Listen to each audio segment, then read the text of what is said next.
Excelentíssimo senhor presidente, senhores vereadores, a quem nos acompanha do plenário, quem nos acompanha pela TVL, muito boa tarde. Eu gosto de ver o seu entusiasmo, presidente Marcos da Rosa, ao vir aqui, depois desses dias que a Vossa Excelência teve a oportunidade, a honra e o prazer de assumir a chefia do Poder Executivo Municipal. Reforço aqui meus votos de parabéns à Vossa Excelência. De fato, essa é uma grande honra para poucos homens. Quero começar este pronunciamento, senhor presidente, dizendo que estive hoje na audiência de prestação de contas da Secretaria da Saúde. A secretária Maria Regina veio aqui fazer uma prestação de contas do segundo quadrimestre das aplicações dos recursos da saúde, e os números são impressionantes, vereador Mantal. Toda vez que nós nos deparamos com os números de saúde e de educação, os números de fato são impressionantes. Somente em procedimentos, nos EFS e nos ambulatórios gerais, nos últimos 4 meses, foram 870 mil procedimentos entre consultas e exames nos ambulatórios gerais e nos ESFs. Sem falar dos atendimentos setoriais, das vacinações, das campanhas. Os números são impressionantes. Foram aplicados neste quadrimestre 309 milhões de reais, o que corresponde a 28,72% do orçamento do município. Então, daquele dever constitucional que prega 15%, o nosso município multiplica por 2, dizendo que a saúde é, de fato, uma prioridade no município de Blumenau. Falou-se também da dívida do Estado de Santa Catarina, das dificuldades burocráticas que todos os municípios do Brasil apresentam, mas os dados do segundo quadrimestre da saúde são, de fato, estarrecedores e impressionantes. Conceda a parte a Vossa Excelência. Com autorização do orador, vereador Lenilson. Vereador Silvio, hoje a gente acompanhou aqui a apresentação da prestação de contas da Secretaria de Saúde, e eu acho que o que mais nos assusta, eu acho que tem que unir todos nós vereadores, é a dívida do governo do Estado para com o município de Blumenau. Já chega em torno de 6 milhões ao município e 9 milhões aos hospitais. É claro que isso tem prejudicado a viabilidade das políticas públicas em relação à saúde. Quero parabenizar a prestação de contas feita pela secretária Maria Regina e fazer um apelo ao governo do Estado para que quite essa dívida com Blumenau na área da saúde e principalmente na área dos hospitais, também na política de saúde dos hospitais. Estavam presentes o vereador Lanzarin, vereador Bruno, vereador Lenilson e eu, acompanhando a prestação de contas do segundo quadrimestre das aplicações dos recursos da saúde em Blumenau. Quanto à regularização da área azul, é um tema que, de fato, deve ser debatido aqui nesta casa, vereador Caminha. Lembro-me quando a Vossa Excelência era diretor do PROCON e já houve esse debate municipal. Veja bem, uma pessoa que estaciona, que não usa o bilhete da área azul, cabe ao Poder Executivo Municipal aplicar uma penalidade. A penalidade é uma multa de R$ 195, mais 5 pontos na carteira por ser considerada uma multa grave.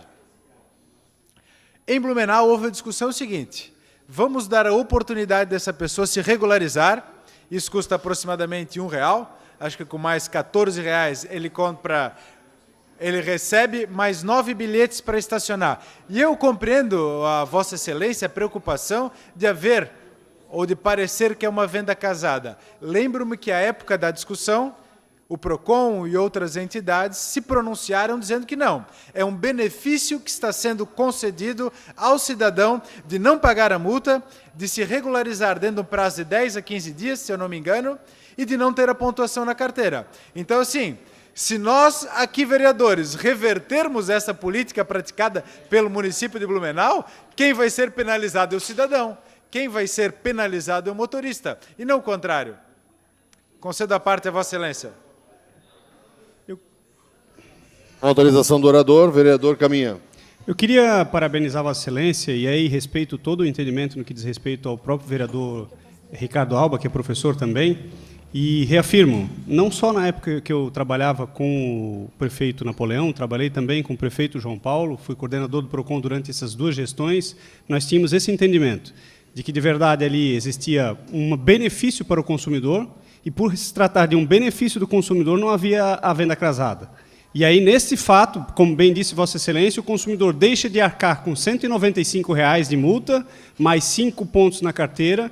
A época, se não me engano, era gravíssima e agora ela é grave, e fazer com que ele até, inclusive, possa vir a perder a carteira de motorista. Como bem disse também o vereador Almir Vieira, né, que falou aqui quando pediu a parte, eu não pude fazer a parte naquele momento, mas parabenizo Vossa Excelência e reafirmo, na qualidade de coordenador no PROCON, quando lá estava, nós não entendemos, nós inclusive fizemos um parecer a respeito disso, de que não havia a venda casada desse tema. Concedo a parte. Com autorização do orador, vereador Ito, e depois, se Vossa Excelência me permitir, também para fazer mais uma parte. Vereador Silvio, essa a importância de trazer esse tema para essa Casa Legislativa para a gente poder discutir, ver os prós e os contras. Por isso que quando caiu esse projeto na nossa Comissão de Finanças, vereador Almir Vieira, eu solicitei vistas a esse projeto e solicitei impacto financeiro, ao qual o vereador Álvaro recebeu agora esse relatório, e em cima disso a gente vamos estudar e debater esse projeto, que já passou na CCJ, então teoricamente ele vai vir a plenário. Mas essas informações são importantes porque temos que debater sim, com os vereadores, poder público e também com a população. Se a população vai ser penalizada e vai pagar uma multa nesse valor que o senhor acabou de citar, que a gente sabe bem disso, é inviável, com certeza, mexer nesse processo. Conforme eu pedi para Vossa Excelência a parte, eu também só quero reforçar o que Vossa Excelência falou da forma que eu falei. Obviamente que o senhor falou com muito mais embasamento. Então, para deixar bem claro que no momento em que o vereador Alba falou que isso vai de contra a legislação, talvez o que nós estamos fazendo. Dar essa bonificação para o motorista. Se for aplicar, vão aplicar multa, então. E aí, como é que vai ficar? Né? Então, eu acho que não podemos, se o governo entende, o executivo entende, que pode dar essa bonificação para o cidadão, não só o blumenauense, bem como também o turista, eu acho que nós temos que manter. Acho que nós temos que manter, sim, que para isso poder ser um diferencial na nossa cidade. Parabéns pelo seu discurso. Vossa Excelência me concede mais 5 minutos, por gentileza? Mais 5 minutos. Muito obrigado. Eu entendo, vereador Almir Vieira, que se trata de um benefício ao cidadão. Veja bem, de forma pedagógica, ele recebeu a tarjeta da área azul, estacionou de forma indevida, poderia levar multa, poderia ser penalizado gravemente, mas não. Ele tem o benefício de regularizar de forma pedagógica e fazer com que o sistema ande. É arrecadatório? É outra discussão. Mas que a forma como é feita é em benefício do cidadão, isso nós temos que considerar e entender.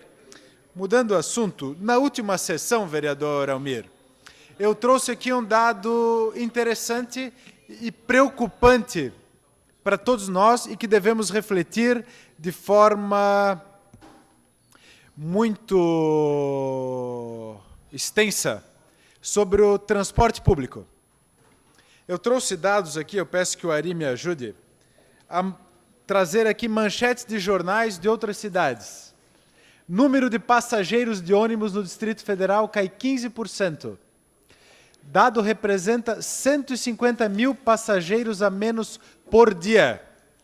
Tem também de Curitiba, que era considerado até então exemplo. Por dia, transporte público de Curitiba perde 73 mil passageiros. E eu procurei alguns jornais, e um jornal de Curitiba traz hipóteses, 5 hipóteses de razões que podem vir a afastar o curitibano do transporte público. E ele cita aqui na reportagem, passagem mais cara. Em Curitiba, a passagem custa R$ 4,25, em alguns trechos, R$ 5,30. R$ 5,30. Ônibus velhos. 426 ônibus em Curitiba circulam há mais de 17 anos. Curitiba é um exemplo de mobilidade. Era. Sempre lotado. Violência. Em 12 anos de profissão, um cobrador diz que já foi assaltado 76 vezes. E houve o assassinato de um motorista numa linha de Curitiba. Por final, a popularização de aplicativos. Então eu quero trazer aqui para essa discussão que não é um fato isolado de Blumenau a queda no número de passageiros. É um fenômeno que acontece no Brasil inteiro. E a gente tem que discutir isso com muita seriedade, porque, de acordo com o contrato de Blumenau, e como é o contrato de qualquer prestação de serviço de transporte público em outro município, a empresa não vai sofrer prejuízo, não vai ter prejuízo. Se houver algum problema, queda de passageiros ou algo do gênero, quem paga é a população. Isso aqui em Blumenau, isso em Curitiba, isso no Distrito Federal. Então nós temos que tratar esse assunto com muita seriedade nesta Câmara de Vereadores e eu acho que deve ser bastante aprofundado este debate. Eu quero, mudando de assunto aqui, já que todos falam que eu sou historiador, embora eu não seja, lembrar que hoje, exatamente no dia de hoje, dia 9 de novembro, há 28 anos, presenciávamos a queda do Muro de Berlim. Após a guerra, a Alemanha foi dividida em 4 setores, um controlado pela França, outro pela Grã-Bretanha, outro pelos Estados Unidos e outro pela extinta União Soviética. E o último foi o da União Soviética, que manteve de forma cruel, mostrando como é de fato o comunismo. Como era, e curiosamente, vereador, eles chamavam de DDR, Deutsche Demokratische Republik, República Democrática da Alemanha, que impedia alemães daquela região de Berlim atravessar o muro para visitar parentes do outro lado. Quando construíram o muro, não respeitaram casas, prédios, cidades, nada. Os russos simplesmente construíram um muro de fora a fora, segregando uma parte inteira da Alemanha. E nós presenciamos, então, há 28 anos, de forma muito simbólica, o fim do comunismo, a deterioração da União Soviética e uma nova fase de liberdade democrática na Europa. E hoje faz 28 anos. Ainda falando em fenômenos e mudando de assunto, eu quero falar sobre a Escola Tiradentes. De fato, aconteceu uma fatalidade em 2008, onde a escola perdeu a sua sede. Nós tivemos uma reunião, professor Gilson, vereador Matias, vice-prefeito, diretora da escola, representante do APP, representante de alunos, e onde foi, de fato, levada a discussão, a comunidade não foi desconsiderada nessa tratativa. Houve uma comunicação do Estado que aquela escola seria desalojada para abrigar a escola militar, e eu vou perguntar depois ao Adalberto Dai, senhor presidente, eu acredito que aquele imóvel não pertence ao Estado. Aquele imóvel foi sede da Deutsche Schule, primeira escola de Blumenau, que no governo do Getúlio Vargas tomou da comunidade luterana e até hoje não indenizou e não devolveu. Eu acredito que aquele prédio seja da comunidade luterana de Blumenau, mas isso é outra discussão. O fato é que houve a conversa com a diretora, houve a conversa com representantes da PP, houve a conversa com representantes de aluno e não foi feita de uma hora para outra. O município, sim, foi pego de surpresa, mas o diálogo existe. E a nossa preocupação é que os alunos ou professores tivessem alguma penalidade. Não terão. Eles irão para uma escola melhor, completamente reformada, e haverá um esforço da Secretaria de Educação para que os professores e os alunos continuem juntos na outra escola. E distância não é nada. Eu morava em Gaspar quando era criança e vinha estudar aqui no Pedro II, quando tinha 4.000 alunos e hoje tem 1.000. Então tem menos de 1.000. É um fenômeno que está acontecendo. Então, é um fenômeno acontecendo e lá não vai ser mais longe, vai ser mais perto para os alunos. Então, não terão nenhum prejuízo. Para terminar, quero convidá-los a todos para a abertura da 5ª temporada de exposições no Museu de Arte de Blumenau e também aqui um convite do Clube de Cacetiro da Velha Central para a 6ª galetada no sábado, dia 11, a partir das 11h30. Muito obrigado, senhor presidente.